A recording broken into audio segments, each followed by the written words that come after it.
Hey y'all, out here in the backyard, and got my cameraman out here, Mr. Biggie. He's left me. He's gone somewheres out here. So, uh, this video uh, is for the guys that are belt guys. And shockingly, there's still people out there that they use a belt more than anything else because, well, that's actually the thing that everyone usually uses anyway. Now, the purpose of this video is, or the title of this video is, battle belts are not real. There's no such thing as a true battle belt.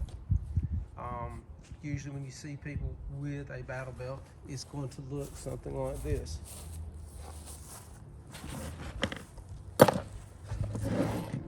Okay. It's a Wilder tactical belt, Safariland attachments, and two S-Tac Kiwi magazine pouches. Now, the reason why I say that a battle belt isn't real is because you either have a minimalist belt, which is what this is, or a heavy belt. And neither one will work right because you're trying to do something that it's not made for. The old Alice belt with a Y or H harness is more applicable in that regards as a battle belt than this is. This is a range belt, no more no less. You can add all you want to it, but what's going to happen is it's going to pull you down. Now, the way you get around that is I use Viking tactical suspenders. They hook to the belt and they keep my belt up. Now, there's a couple of things you can do. Like I said, I've got these here just for visual purposes.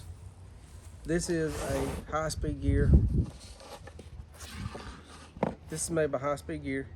It's a 3-row rifle and 3-row magazine, 3-row rifle and 3-row pistol magazine setup. It will hook to the back, so you can just use your regular belt like this Blue Force belt, and that's all you would need for the day. But as far as like carrying a equipment and load bearing belt, battle belts are not it. These are range belts. That's what they're made for, really and honestly. Hey, I thought you were working the camera. Okay. He's back there napping. So, one of the things that I do is I've been trying out the True North concept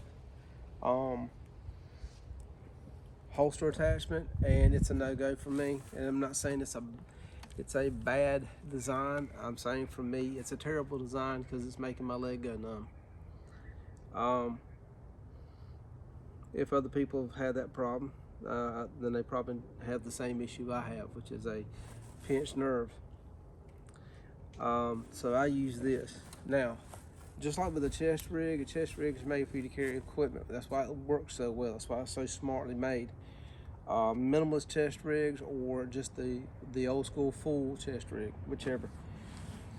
I think the days of the take on take off mentality is over with. I mean, all you need is a set and that's it. It's different if you were someone in an environment where you're in this environment today, and then tomorrow you're in a totally different opposite environment, and so you need different things for that job. But in our world, we don't need all that. So the problems with a belt is the same with a chest rig. Your body breathes. It wants to breathe because it's hot, it's cold, it's generating heat. It wants to breathe. And you will develop sweat spots either in the waistband, in the leg where this connects, or in the leg where it connects because you have this padding, which, I mean, you can't, it is what it is. You're not going to be able to beat that. Or you have sweating where you apply pouches. Belt keepers are still a must. It's the best thing ever invented right there is belt keepers for belts. There's just no getting around it. Battle belts aren't real. They don't work. the best analogy for what a true battle belt is what the British military uses, and what the American military used before they went to chest rigs. My opinion, your mileage may vary, but you can't carry, like you watch people with their battle belt videos, it's usually 2 pistol magazines, 1 rifle magazine.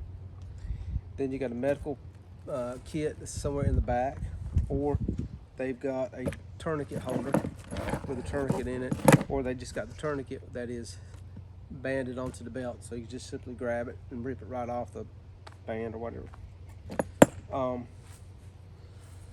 When you add that weight up, it could be around 25 to 30 pounds. Now 25 to 30 pounds doesn't sound like a lot, especially when you only use it at a class, and the class is only 3-4 hours, or if it's a 3-day class and you're using it 4 or 5 hours in that class. But as a law enforcement officer, I'm telling you, you put that on and have to wear it for 12 and 13 hours at 25 to 30 pounds, you're going to wind up with the same injuries that I have. So battle belts aren't real. They aren't. They're trying to make something into something they can't make it into. What you want is a load-bearing belt, and you want a load-bearing system, which is old school suspenders.